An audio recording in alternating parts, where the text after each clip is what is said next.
This podcast is proud to be part of the TalkSport Fan Network. TalkSport. Powered by fans.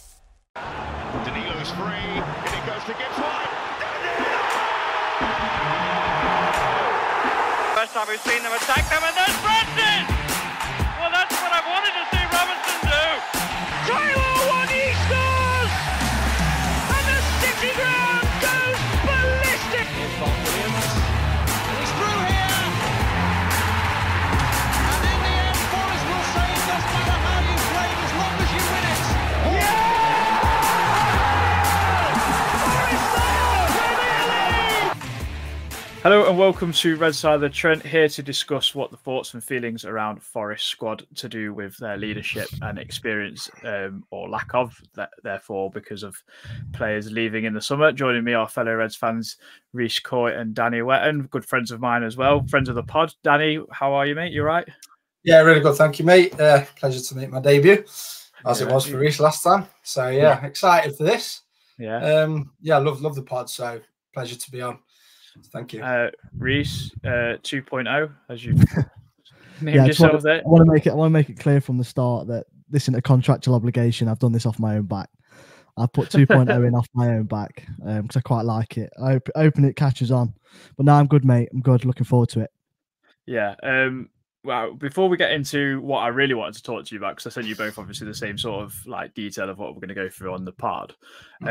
It's obviously been detailed today that Forest have got to make £20 million worth of sales of players to meet PSR, and then also that Forest have been linked with the AC Milan manager in Stefano Pioli, I think that's how you say it. Reiss, overall thoughts on the whole selling of 20 million worth of players by June the 30th, and how unrealistic is that? Quite unrealistic, because clubs will know that we need to sell. And the low-hanging fruit in players of value, you'd probably have to sell 4 or 5 of them to even accrue the 20 million. I don't think we're going to get anywhere near that back for the likes of Emmanuel Dennis. You're probably looking at a couple of million for like Hwang, Worrall. So really, you've got to look at a big sale of over 20 million, which is looking more, well, it depends what you believe and what you read, but it's looking more like Taiwo at present, rather than Murillo, who I still think is going to go. But to be honest, it's probably Taiwo's the man for me that would have to make way for the 20 million. But it's going to be very difficult to get someone because clubs know that we need to sell. Danny, what's your thoughts on it overall? And like, how would you take like a points deduction again to like basically just keep our better players, or no? I think it's an interesting question because on one hand, you really want to keep your players, don't you? But I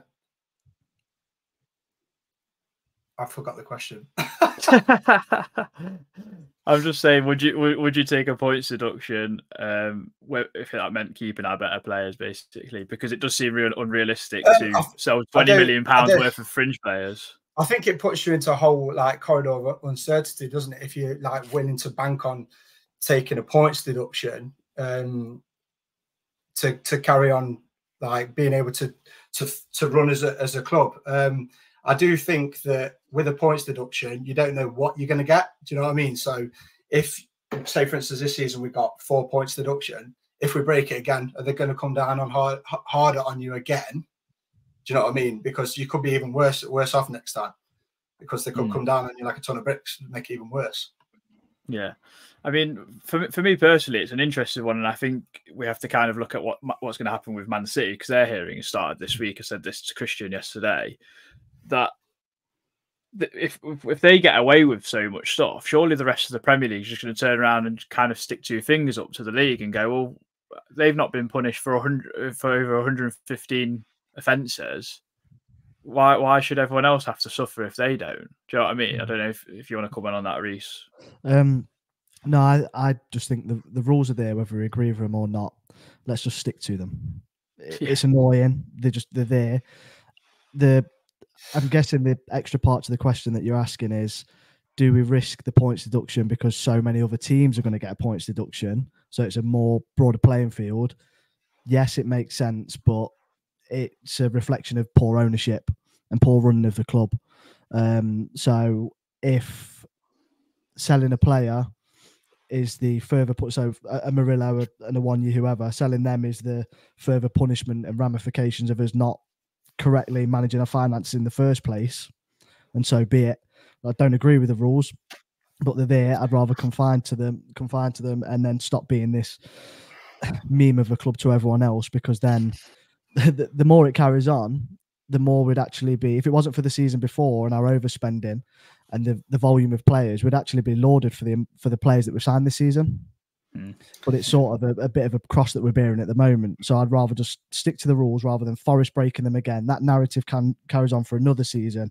If you stay up by 10 points, which would be lovely, you look at it and go, well, there you go. That's fine. We've got none of them worries. I'd rather be safe with 5 games to go than worry about a points deduction being down there again like it was this year. I think we need to steady the ship a lot with it as well. I think there's a lot of uncertainty around how we are actually being run as a club, to be honest with you. Like, obviously, it's great that we've got a chairman that's putting his money in and all this and all that. I think it's fantastic, like we all do. But at what point do you go, well, are we actually being run like a steady ship? Or are we literally just willing to risk it all and do this every time? And it puts the fans in such a corridor of uncertainty that, fair enough, it's fun at times, but it really has you worried throughout the entire season, and you don't know what's coming next. I mean, with the thing with Taiwo as well, I think that's looking more like the sale of the lot. I really do, because obviously we're after Che Adams. There's been and rumours about Brent and Diaz. So they're clearly looking to cover that base. So it looks to me like Taiwo will be the one to be sold. Yeah, it'll be interesting to see kind of where that direction goes, because obviously he's been linked to West Ham. This kind of goes into the next point, because now we're being linked with another manager. Well, it seemed to be that we've asked about another manager, and we're talking about leadership within the squad. That's what we're at.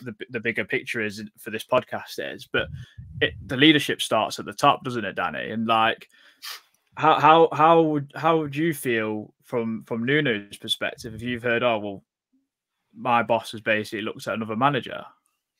Well, this is the thing, isn't it? It again comes into having a smoothly run organisation, because as much as me personally as a fan, I want Nuno. I've always wanted Nuno to stay. I think having that consistency going into a new season. Obviously, we had it under Cooper. Things didn't quite work out, but I think Nuno's proved himself. I know I'm going a little bit off topic, but I'll come back to it. I think Nuno's proved himself more than enough. Like, we're playing better attacking football. Our figures and stats towards the end of the season from open play defensively were fantastic. We even stopped conceding so many goals from set piece as well. Them stats come right down for the last 4 or 5 games of the season. So I think going into the next one with a full pre-season behind him, he deserves that chance, especially to bring in his own players and actually get to work with the players pre-season. But to have that in mind and then know that your club's going behind your back almost and trying to tout more valuable names just to come in with no sort of justification to it, I think is really bad. It's going to put you in a negative mindset. Almost, why would you want to be here? Do you know what I mean? Why would you want to carry on building something that was going so well for you? Where would your passion be to do that if you know that your club's going behind your back and potentially wanting to bring in another manager and just keeping you on the side and trying to keep you sweet at the same time? Do you know what I mean? So I don't think it's good. Have you got anything to add, Reiss?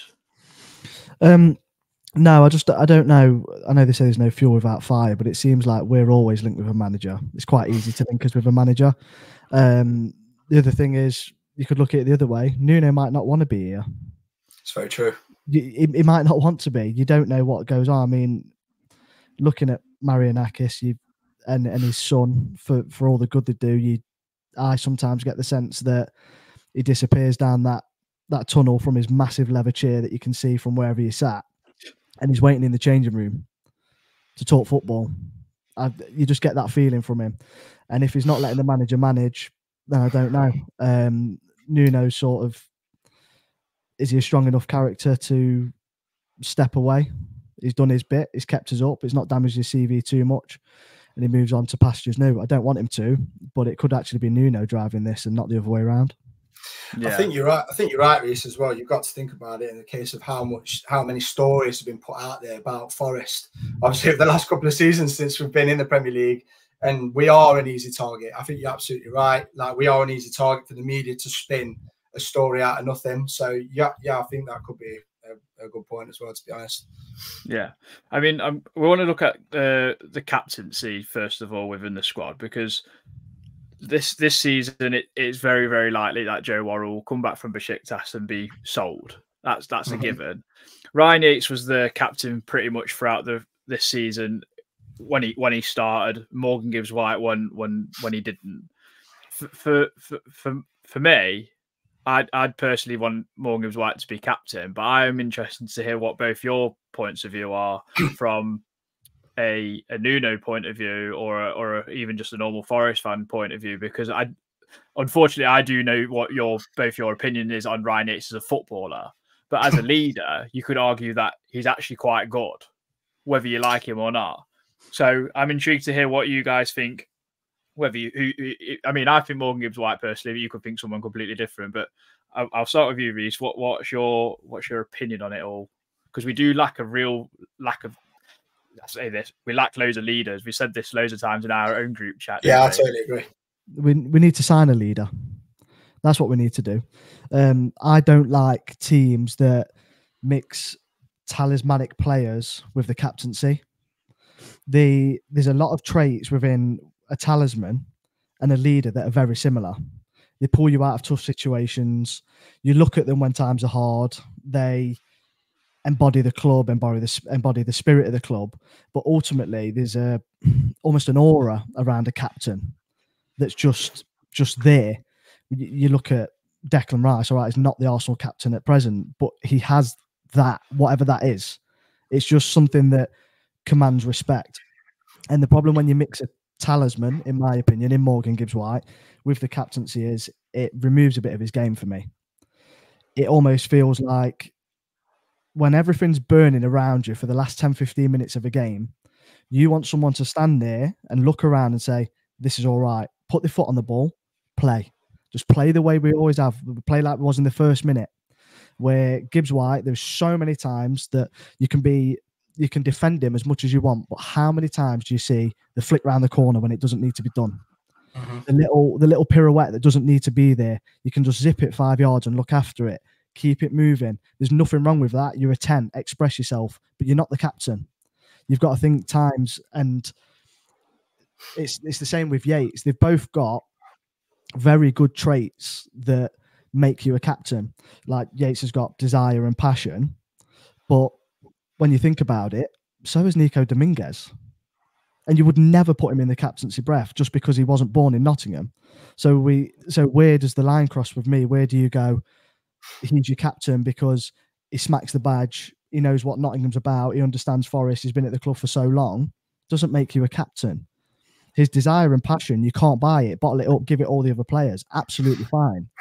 But if you're going to have that desire and you're a central midfielder, it needs to be matched with ability. Now, if he had Morgan Gibbs-White's ability along with Yates' passion, there's your captain. But unfortunately, we haven't got that. So you're looking in the Premier League around the teams around you, the lower echelons of it. There's Craig Dawson's, there's Joel Ward, James Tompkinson, whoever. Fulham have got okay, it's not a captain, but Willian, Tim Ream. And you can go on and on, 2, 3, 4, 5. And Forest have really got Willy Bolly and Chris Wood who fit that mould. Chris Wood's not the captain, but for me, it's a piece of elastic on their arm, and it's made out a bigger deal than it was based on times gone by and the history of football and having smaller squads. But every time we walk on that pitch and Willy Bolly's fit, he's the captain. It doesn't matter whether it's 15 times in the season. He's your captain. He's the only one in that team for me that has that embodies everything in one, calms things down. You know he's going to put his body on the line. He's got the experience, the level of ability, and for me, it's Willy Bolly. It won't ever be, that's why I'm probably not the manager. But for me, it's Willy Bolly. It's funny because I had written down in my little notes. Willie Bolly would be my captain of choice if he was 2-3 years younger.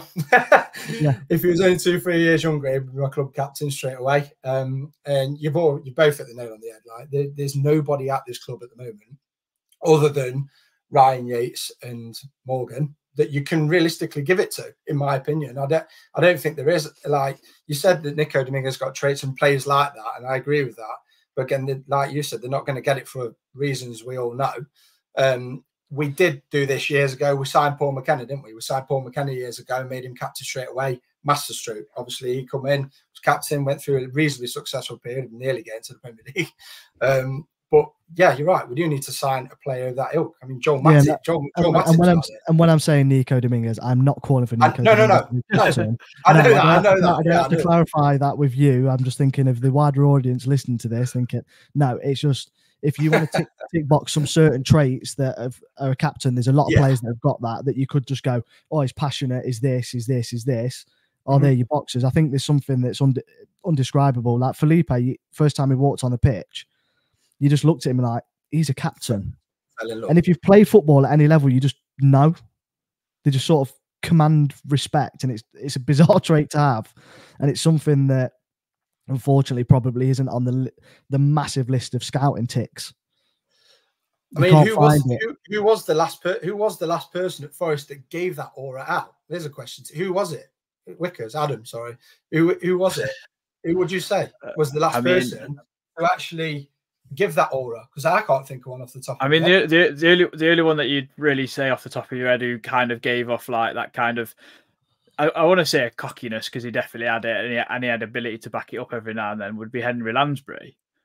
But again, he was more of a talisman, like what Reiss says, to a player that could grab the game by the scruff of the neck and kind of do something out of nothing almost. So could you rely on him to be that person that get the ball, kind of calm things down? Sometimes he could, sometimes he couldn't. But yeah, you do struggle to kind of think off the top of your head of who we have. We've had an absolute cluster of players in the last 5 to 10 years, and realistically, you kind of hit the nail on the head with Paul McKenna, Michael Dawson, you'd say. Michael Dawson, good shout. And that's probably about it. It is quite a worrying thing, like what you said, Reiss, about you naming about half a dozen to 10 players there in the Premier League that have got that experience that other teams have got, and they've got more than 1 or 2, maybe even 3. And we've got Musa Niakate, Willie Bolly, Yates, and Gibbs White, arguably. And Niakate doesn't play enough games, neither does Willie Bolly. So it's a really, really strange one. I mean, I don't even know who you could go out this summer and grab and say, you come to us this season and like we'll make you'll be our captain kind of thing. And they've done it there and got the t-shirt kind of thing, because they're far and fair between now. Nowadays, that's exactly the problem. And there's a fine line, because people do grow into captains. They do.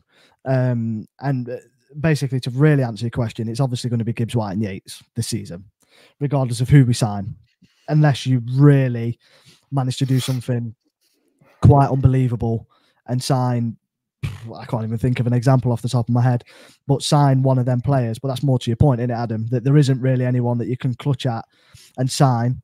Steve Cook was the last one. Steve Cook is that sort of person that embodies that. We sort of bought him from a Bournemouth. The problem is we can't look down the leagues to pluck people anymore. Or look up, sorry, we can't look up because we are there. And no one's going to let a captain go. So we're going to have to in the foreign leagues then somebody, or develop someone. Well, Remo Freuler come with that sort of level of sort of touting towards captaincy. I think he was captain in a few. He was captain in a couple of games, wasn't he? Yeah, he was. Yes, he was. And no, didn't even know the league. Didn't know his left foot from his right. Bless him. And then very difficult. Yeah, so there isn't anyone. That's more to the point. That's more to your point, Adam. There isn't anyone. I mean, because so if Joe Worrall leaves, that will vacate that, and I would expect Ryan Yates to probably be named club captain just because of where he's come from, and he's been at the club for so long. Felipe's obviously gone. Kouyaté leaving, who was someone that you'd call experienced with the squad. Niakate is apparently rumoured to go, though Nuno said he's a valuable member of the team. How imperative is it this summer that we sign some experienced players rather than just trying to find Brazilian hidden gems like we have done the last few seasons, Danny. So important. It's so important because it doesn't matter what level of football you've played at. You have to have experience in it. It doesn't matter because you've got young, talented players, like they can produce something out of nothing. But it always boils back to like multiple captains on the pitch, not just the one. Do you know what I mean? This is where the experience comes in.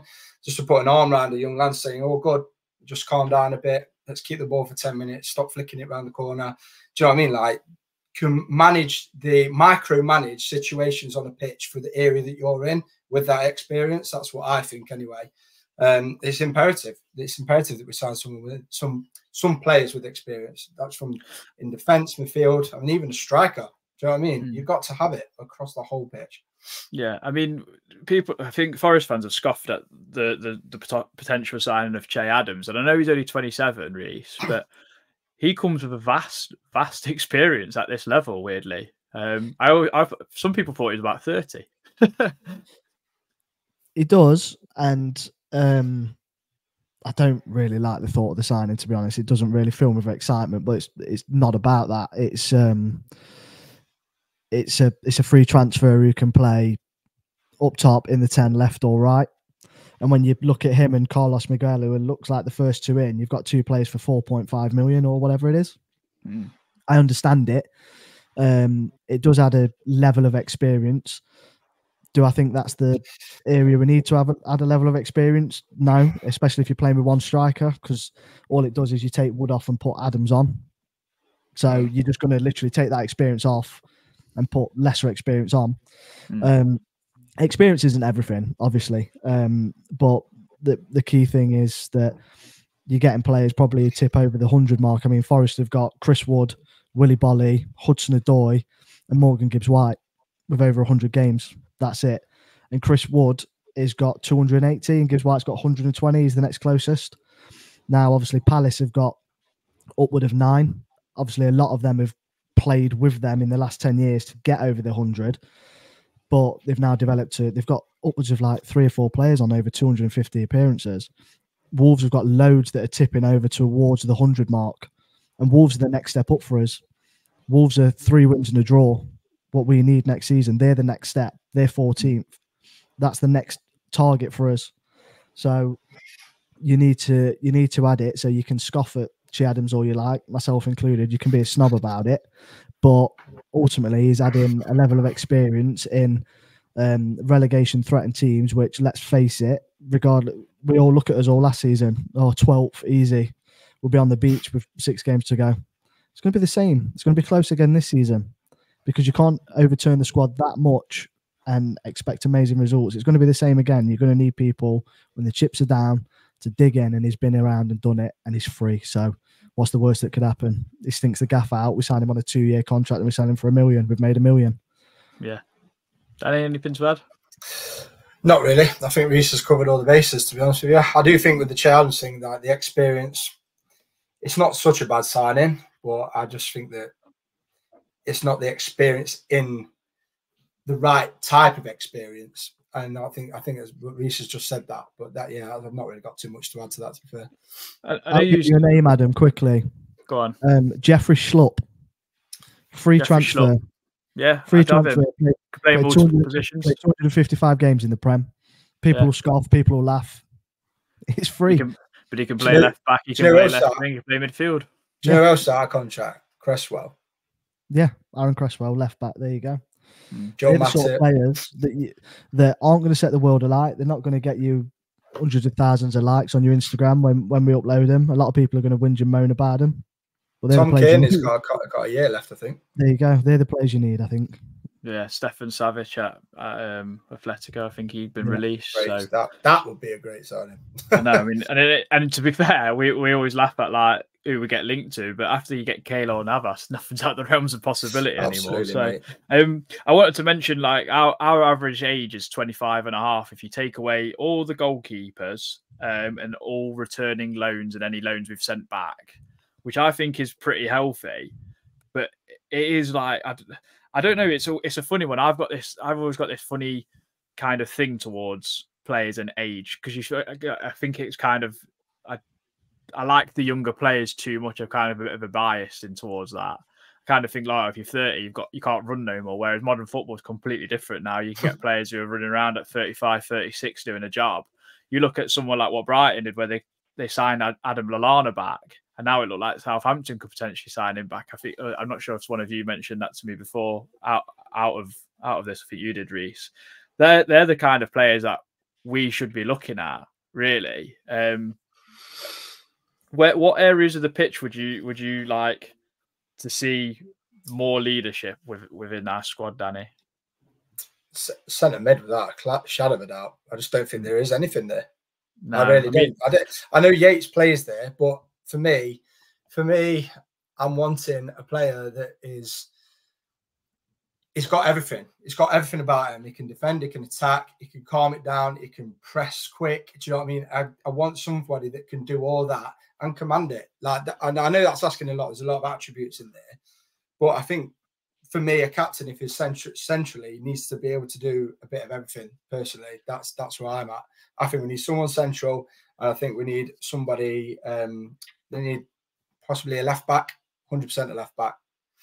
I mean, the funny thing is as well with all this and leadership, and I think this is something that is quite an important one. Is last season we was one of the worst sides in the last 2 years to give up points from winning positions. Now, I think that comes down to not only a management thing, a leadership thing, but a mentality thing. Is this where I think where we're coming from in terms of players need to kind of take a lot of responsibility and kind of, I don't know, you almost want them to mature overnight, don't you? I don't know, Danny, come in on that. What, you just want your players to mature overnight? Yeah, of course you do. But that's the wish of everybody, though, isn't it? Right? Yeah, definitely. I mean? Yeah, you want your players to come in and hit the ground running, like no matter how old they are. Do you know what I mean? It's difficult. It's not going to happen. How do you guys see it, like in terms of trying to turn them points where we're in front of games and seeing them out and actually turning more of those sort of games into wins, or at least not losing them? Because last season, I think it was eight or seven 3-2 losses. I think was leading in 6 of them. It's absolutely ridiculous. I know it might sound daft, but we've had 2 seasons in the Premier League now. Both have been terrible, backs against the wall, really, really struggling for the best majority of both seasons. But we've had quite a lot of the players are still the same within that bracket that have been at the club. And I just think that even though it shouldn't be like this, I think 2 seasons on, they will hopefully be able to take them experiences and learn from them and actually become better in them situations going forward. That's the hope, isn't it? Yeah. Do you know what I mean? Because you can't just go out and sign, even though we do need it, sign 15 more players again. Do you know what I mean? Some for cover, some for right now. You're not going to do it. So you've got to have a bit of trust in your players and the young players that you've got now that have been through these situations. And they are good players. We've got good, talented players in our squad that are good at what they do. It's just momentary lapses of concentration. And that's what kills us. And to be fair, I said it earlier, towards the end of the season, them statistics came down, that we were getting better.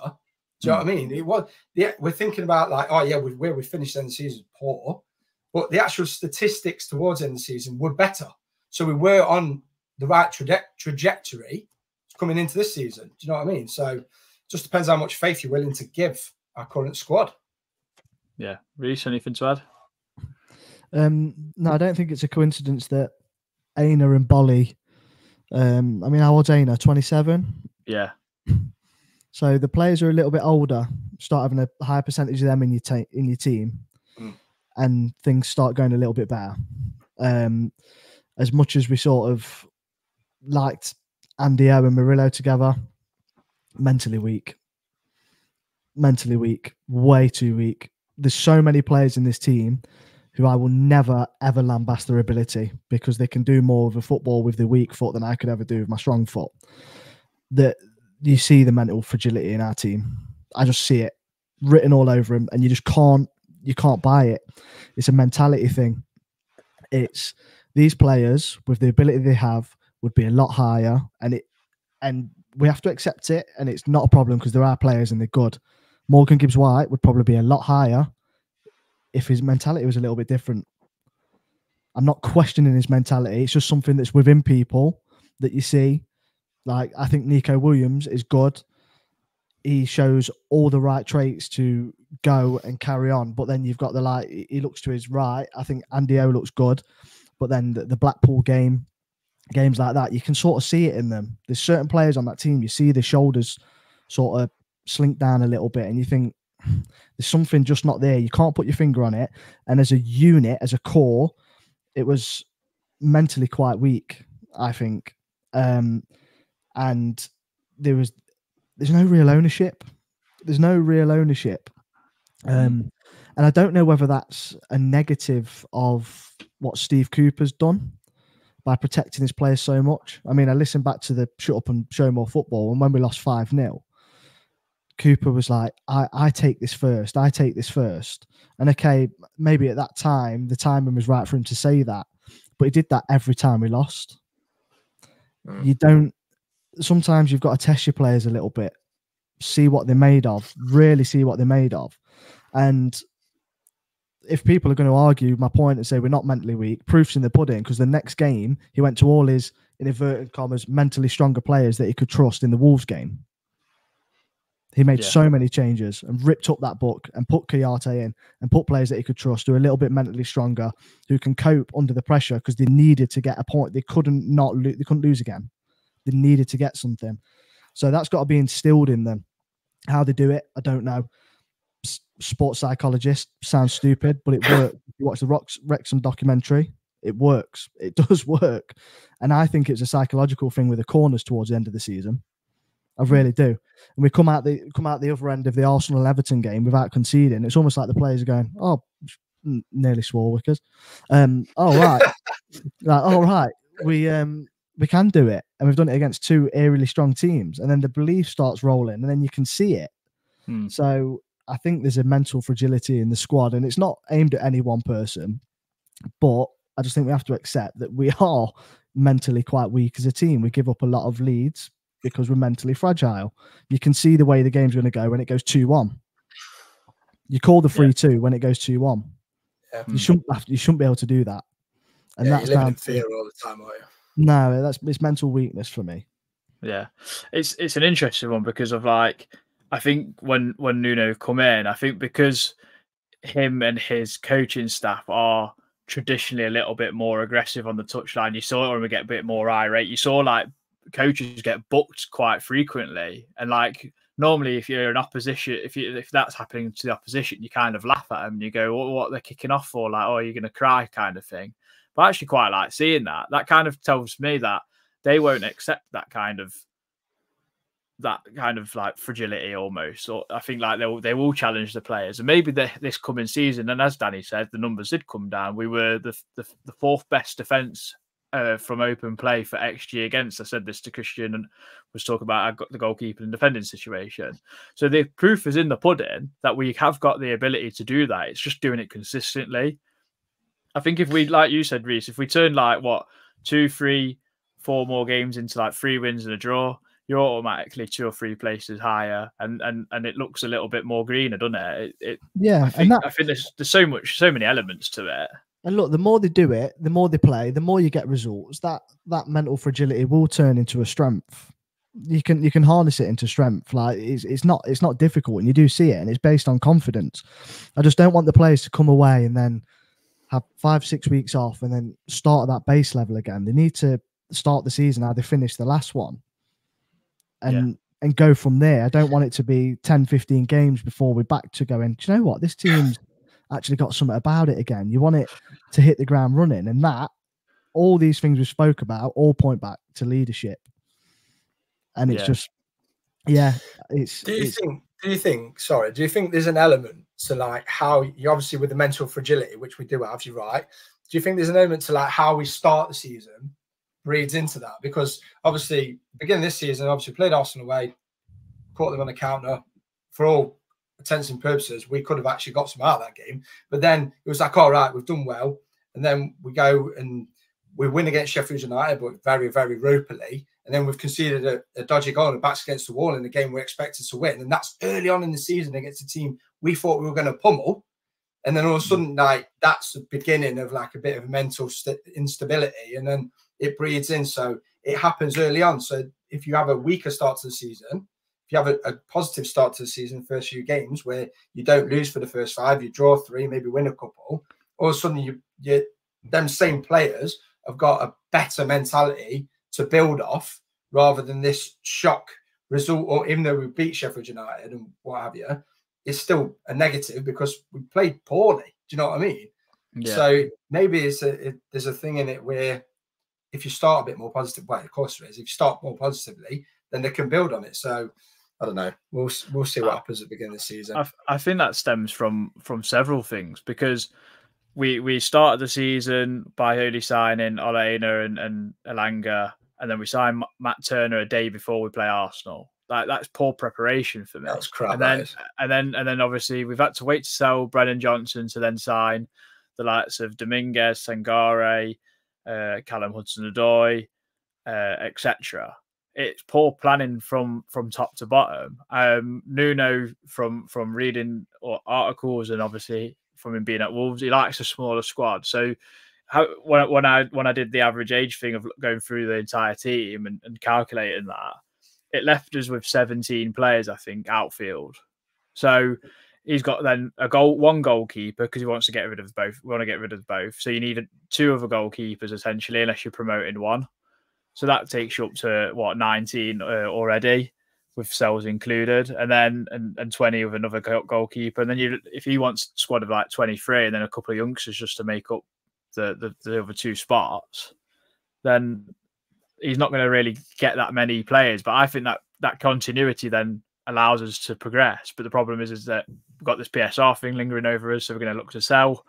It's just like a never-ending thing. And this is why it really infuriates me that the club have never come out from the start and said, this is our philosophy, this is how we want to go, and etc. I get like they can always plan for like the next manager, but why does that need to go out into the media? I get it's easy clicks like Reiss and you mentioned, Danny. It's really infuriating. Like, you wouldn't see a business run like this at all. Like, you're watching a business being run. And it's an absolute circus at times. It does make you laugh, and it really like boils my blood.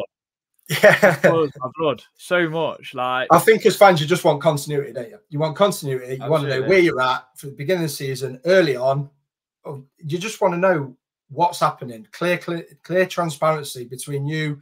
Obviously, you can't know everything that's going on. I know that, right? But you do want a level of transparency between yourself and the club. And then you're happy. Do you know what I mean? Whether it's good news or bad news, right? Clarity. And then anything you'd like your dirty washing, don't hang it out to dry for everybody to flip and look at. Do you know what I mean? Which is what we do. We do it all the time. And this business, I know, like you say, Reiss, there's no fuel without fire. We're going back to a previous thing we talked about. But if your manager, if you are going to speak to other managers, try and keep it under wraps. Do you know what I mean? Or come out and say, Nuno's not our man. We're looking for a new manager and we're going to get it done now. Because this just does not help the fans trusting the way that you're running the club. Yeah, I mean, I feel sorry for Nuno. I do think he did start to win supporters over by the end of the season. I do think like his method started to really show. And I do think with a good pre-season, a well-executed transfer window, I think we would be okay. I don't want to like kind of jump the gun too much because you just don't know who's going to be here, essentially. Well, I think we're all reluctant to at least lose Murillo. I don't think we'll lose Murillo and Gibbs White. So at least you've got that bit of continuity. You just need to fill little gaps. And I think we'll be fine. But yeah, I think experience and leaders is just a huge thing. Both of you have obviously been captains and vice captains at the same team. So like, I think you can kind of both draw experiences this, even though it is at a lower level. Do you know what I mean? I don't know what you think about that, Reiss. In terms of what do you mean, mate? Of like galvanizing a squad and a club almost. I don't know. Like, yeah, there's obviously some comparative you can draw. Like, I mean, I'm not going to be able to galvanize a lad who's been plumbing all week in the same way that. Do you know what I mean? There's some But what I did do is, as cheesy as this sounds, even at the lower levels, step 6 or 7 or whatever it was, I made sure that it was just a mindset for me. If I was playing, it was all or nothing. I made sure that I represented everyone on that team. There was a lot of times where I didn't really want to get involved in something, but you've got to. You're obligated to. It's about leading. It's as simple as that, and it's about being respected by your peers. You don't have to be the best player.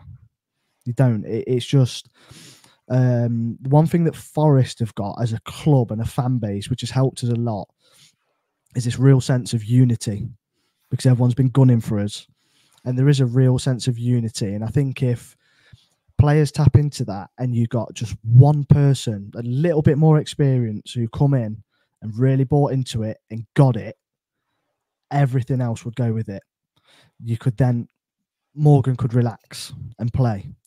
Yates could be Yates, and we could all just accept him for who he is. Because, look, let's be honest, the players with championship level ability are no longer at the club, apart from 2, Toffolo and Yates. But those 2, it's not a negative comment, those 2 arguably have got a lot of leadership traits that you would ask, because it's almost like they can't believe that they're there. So it's about harnessing all these moving parts to collectively make someone into a captain. You're going to have to buy one. That's the only thing for me. And it's I think all we can do as a fan base, the only thing we can do as a fan base is stay unified, stay united, and be the captain in a way. Once again, that's really cheesy. That is very American, isn't it? We've got to be. Stand up and fight. Yeah, it's that. Yeah, Turner's on the bench going, "It's a war out there, dog." Like, it's that sort of. It's that mentality. You've got to harness that mentality. We've got to push them over the line. If we're recognising there's not a captain out there, it's a really interesting point, because like last season I saw so much on social media, like especially when Cooper was pretty much coming to the end of the reign. Everyone was like, "Oh, I'm losing touch with this squad. I don't like any of the players." And I'm like, "Well, you do. We're just not winning games, and that's why you're not enjoying it." Let's be honest, I don't really understand the everyday run-ins of a bloke who's on 120k a week and drives a brand new Aston Martin that is wrapped matte black for 10 grand. You're not going to feel connected to them. This isn't the 60s, 70s, and 80s anymore. You don't go down your local pub and see them playing darts. It's not about feeling. It's not about feeling connected to them. They recognise with every fibre of their being. They walk around, they clap. Morgan Gibbs White shows more than enough to recognise that he knows that he's loved here. Danilo's come out and done an article. He didn't understand his song, but now he understands it and loves it and sings it when he's walking around his house or whatever he's doing. Felipe had more Instagram posts than bloody God knows who. Like, it was between him and that Vera who got the most Instagram posts this year, and he played about an handful of games, but he was crying at the end of it, saying, "I can't believe I'm leaving this club." They understand. They all get it. Yeah. And if you don't feel in touch with them, then so what? Don't go. You are right. You can't feel it. You're right. You can't feel in touch. You can't. They're aliens. They're aliens. You can't touch them. You can't touch them. They can't smile on the pitch anymore. God forbid. They can't be themselves. They can't be the character, and that's probably why we can't put a finger on who needs to be a captain, because we don't know half of what these blokes are like. Yeah, because they're not allowed to express. Reprimanded for doing anything. Don't they? You struck the nail on the head the other week, Reiss, when you said to me, or said to us, about players like, say, Phil Foden, for instance, where they say, for instance, City did lose to us. This is exactly what you said, to be fair. City lost to us, and he wanted to go and speak to Morgan after the game because they're best mates, and Morgan's his godfather to his son. Yeah, but the best mates, but he can't go over to him and just smile and like speak to him, because that's his mentality. It's not in the right headspace. And these are your exact words you said, and I think you hit the nail on the head. Players can't have their character anymore because they're scrutinised at every little thing they do. So yeah, you're right. That's probably why we can't find a captain. I totally agree with that. But I think the fan base are more in touch than they've ever been. I see more Forest content now than I've ever seen since we've been in the Premier League. So I don't know what people really want from that, to be honest. But I've seen the same statements put out. I'm so out of touch. I don't like this squad. Well, the annoying thing is the badges runs through us. So whether you like it or not, you've got to stick with it. You can hate every single one of them, and we're all Forest fans and we love it. We love Forest. Yeah, I mean, let's just like finish off talking about Nuno and what kind of, if he's to stay, like what do you want to see more of from him in terms of a manager? Because like loads of people, they went on about him like not smiling, not giving a lot of. To be fair, he looked like, who wants to do press conferences? They're so boring. Everyone gets asked the same bleeding thing every week. It does not matter who came in. Could have been Nuno, could have been Mourinho, it could have been Guardiola. It wasn't Cooper. So people were just not going to let that go. And if you weren't making a song and dance about the city and the people and everything like that, nothing was ever going to work. Nuno's unfortunate that he's coming after this person that's like seen us through one of our best times we've ever had. Do you know what I mean? Like, and we owe him a lot to Cooper, like everybody keeps saying. But he's gone. Forget about him. Nuno's the man. You should just be going behind him. It's very unfortunate because he was never going to be able to fill them boots ever. I think he's like hit a bit of a sticky patch with that, unfortunate to him. Can I just add what I want to see from him? Yeah. I want to see positive. It was kind of counterintuitive, but positive counter-attacking football. Exciting football. I want to. I'm not so bothered about a brand yet. I don't want to be synonymous with a style of play, but I want to have something that you can go, yeah, that's Forest. Like, do you know? It doesn't have to be nailed on yet. Classic Forest. But I want to see something forming that's like, that's Forest. That's how Forest play. You see teams doing little tick-attackery things, and you go, they play like City. You want to see teams lower down the leagues who are counter-attacking, and you go, they play like Forest. So I want us to start emulating a style of football that's synonymous with the club, that has the right personnel to square pegs, square holes. And I think Nuno will do that. I think he's got all the tools there to play a formation that he wants to play, whether that's a 3, whether that's a 4. That's obviously a conversation for another day. But I want to see a style and brand of football that no matter who's at the helm, it can be picked up and can be carried forward. That's what I want to see.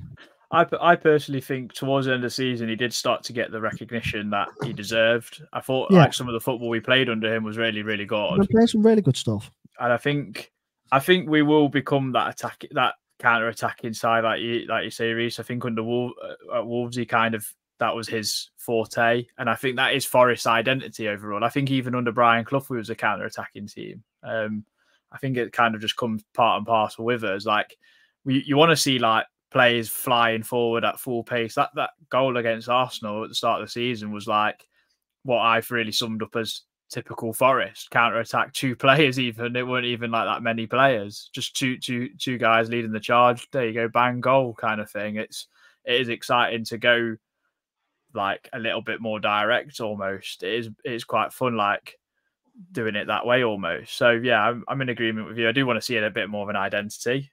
I want to see a bit more maturity this season. It would be lovely to have a season that's a little bit boring almost and finish mid-table, but that would be huge progress for us. That would be endgame. Lovely.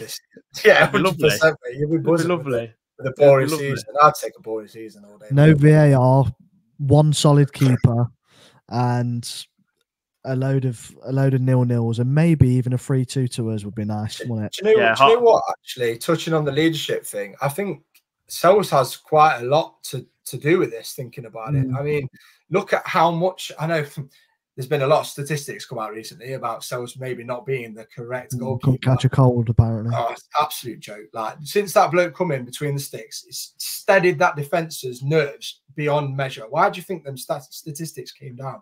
Do you know what I mean? Sells has obviously had a calming influence on them. The way that he receives the ball, not obviously he's a good goalkeeper, a couple of areas he could do better in, but everybody's got the flaws. Yeah, but with his feet, just calm and influence, and that's the leadership in itself. Being able to dictate from the back, like where you need your players to be, to put your foot on the ball, to not look like you're gonna just give it straight away or have to hoof it out of play because you've got no confidence in your own kicking ability. I think Sells has got a lot of responsibility on his head as a leader, and I think he does it quite well. Yeah, definitely. Well, we're going to finish it there, guys. If anyone's enjoyed the pod, obviously drop a like, give us a follow. We'll see you next time for another one of these sort of episodes with a different area about the squad and whatever else is going on. I'm sure there'll be another transfer rumour over the next day or two, because it just always is. Reiss, something off to finish? Yeah, I just wanted to add, I'll be really cheeky here. If you want to hear more of this, there is another little podcast you can listen to myself and Danny on. I'm going to shoehorn it in, Adam. We are on the Simple Game podcast, where we talk more than football. We're not harnessed by Wickers' TalkSport rules of swearing. We are allowed to be a little bit less family friendly. It's carnage. Adam's dulcet tones are on there. If you're on any good platform, I'm sure I'm going to get lambasted by all your main Red Side boys, aren't I, for promoting? No, not really. I don't think so. Yeah, we are the Simple Game pod on Apple, Spotify, anything else. And other than that, thanks for your time, Adam, mate. Thanks for having us, mate. Really appreciate it. Thanks very much. We'll see you in the next one. Come on, you Reds.